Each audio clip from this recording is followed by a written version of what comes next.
미국 현지 시각으로 2월 1일에 인도태평양 사령관 지명자인 세뮤얼 파파로 인준 청문회가 미국에서 열렸어요. 근데 여기에서 공화당의 댄 설리번 상원 의원이 한국전쟁 당시에 미국이 북한에게 처음으로 패배했던 중미령 전투를 얘기를 했는데요. 이 중미령 전투를 비중 있게 다룬 책 이런 전쟁이란 책을 소개하면서 미군의 엄청난 희생은 당시 미국 지도력이 약했기 때문이다. 이런 발언을 했습니다. 그러면서 전쟁 준비를 잘하고 있는지 점검하라는 듯한 발언을 한 건데요.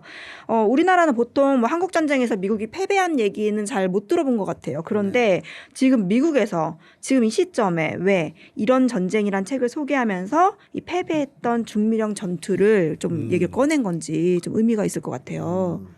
그 얘기를 하려면 이제 중미령 전투를 간단하게 설명할 필요가 있는데요. 이제 네. 오산 지역에 있죠. 그래서 네. 저는 옛날부터 이제 오산 전투를 알고 있었는데 아하. 그게 이제 중미령에서 벌어진 최초의 전투죠. 미국에서는 그렇게 명명을 했나 보네요. 네, 중미령 전투. 거기서 붙었으니까 한국이 전쟁 개시하자마자 네. 막 크게 밀리기 시작하자 미국에서 증원군을 보내는데요. 원래 미국은 한국군만으로 충분히 이길 수 있다고 큰 소리를 쳤어요. 그 전까지 아시아에서 가장 강한 군대, 가장 잘 무장된 군대. 이게 지금 미국이 우크라이나 군대를 두고 한 말이랑 네. 똑같죠. 그러네요. 네, 그 미국만이 얘기를 하면- 자신감 막 얻었겠다. 네.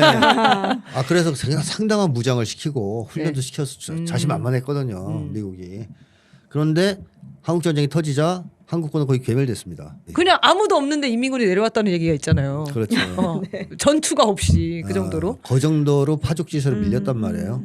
그래서 미국에서 급한 부대가 바로 이 중미령 전투에 급한 부대가 21사단에 있는 스미스 부대라는 부대입니다. 스미스 부대가 쉽게 하면 특공대 비슷한 거예요. 특공대. 네네. 그래서 2차 세계대전 때 맹활약을 했던 부대거든요. 그래서 일본군들이 스미스 부대다라고 하면 도망치는 너무 무서워서. 악명 네. 높은. 그 정도로 싸움을 잘했다 이거죠. 네. 스미스 부대가. 스미스 부대 중에서도 최정예 요원들만 뽑아가지고 보내면서 그랬대요. 이제 그 미국의 장교나 장군들이 가서 너 미군이 왔다, 스미스 부대가 왔다는 말만 해도 도망갈 거다. 인민군들 다 도망갈 거다. 그러니까 가서 싹 쓸어버려라. 그러니까 이제 이 사람들이 막 기분 좋게 자신만만하게 네. 올라와서 중미령에 진을 친 거예요. 쫙 포 배치하고 막 쫙 진집하고 기다린 거죠. 근데 인민군 탱크가 막 나타났는데 쏘니까 반응을 안 하고 지나가는 거예요. 거기를 밟고 그냥 지나갔다고? 통과.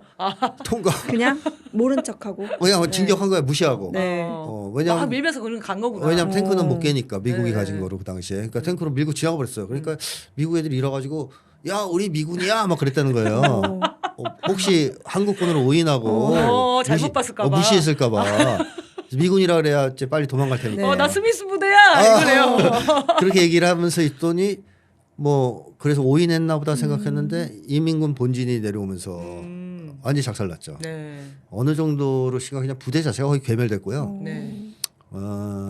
패잔병들이 거의 다 버리고 무장 장비랑 다 버리고 맨발이 돼가지고 거의 이 동서해로 가서 쪽배 타고 도망칠 정도로 참패를 했습니다. 네. 근데 이게 보여주는 게 뭐냐면 오만이잖아요. 오만. 그러니까 미국의 오만. 우리는 2차 세계대전에서 진 적이 없는 군대야.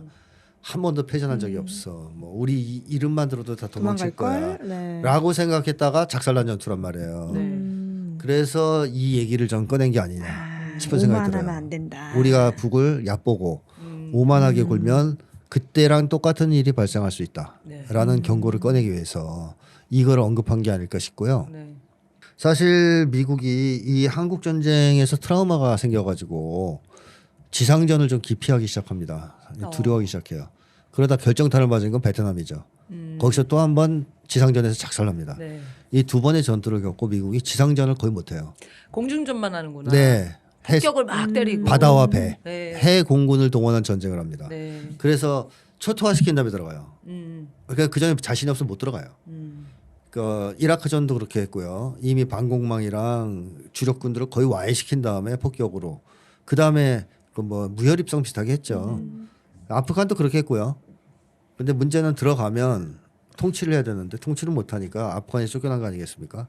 그러니까 미국의 지상전 기피증이 생겼고 미국은 한국 전쟁 전까지는 단 한 번도 전쟁에서 진 적이 없는 나라. 그러니까 무적을 자랑하는 무적 신화를 자랑하는 나라였어요. 근데 어떻게 보면 최초로 졌죠.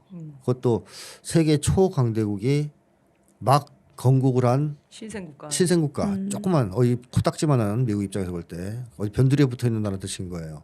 그래서 클라크가 나는 미국 역사상 최초로 패전 장군이 되었다 이런 식의 이제 표현도 했고요. 그러니까 미국 사람들은 북쪽 얘기를 안 하려 그래요. 한국 전쟁 얘기를. 이게 트라우마라서. 그러니까.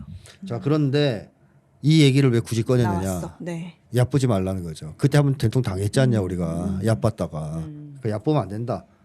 그러니까 북이 가지고 있는 전쟁 역량은 그 당시하고 비교할 수가 없지 않습니까? 네. 일단 핵무력을 완성했기 때문에 이런 상태고 잘 훈련된 군대가 있고 뭐 강력한 예비군도 있고 뭐 이러기 때문에 미국이 함부로 쉽게 생각하고 전쟁하면 큰 코 다칠 수 있다라는 얘기를 이 사람이 한 것이다. 네. 저는 그렇게 생각합니다. 그러니까 인상적이더라고요. 인도태평양 사령관 지명자 청문회였어요. 그러니까 네. 한반도 전쟁을 지휘해야 되는 사람이에요. 그쵸. 만약에 우리와 전쟁이 연관이 일어나면. 있는. 네. 그런데 인도태평양에 뭐 한반도만 있는 것도 아닌데 굳이 한국 전쟁에 예. 패배한 전쟁을 예시를 들었다는 게 굉장히 의미가 있는 것 같더라고요.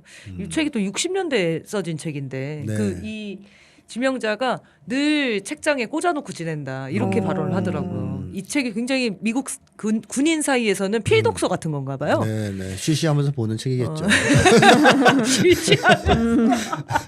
네. 하여튼 이런 일이 있었습니다. 한번 미국의 이런 동향들 한번 짚어보면 네. 좋을 것 같고요. 저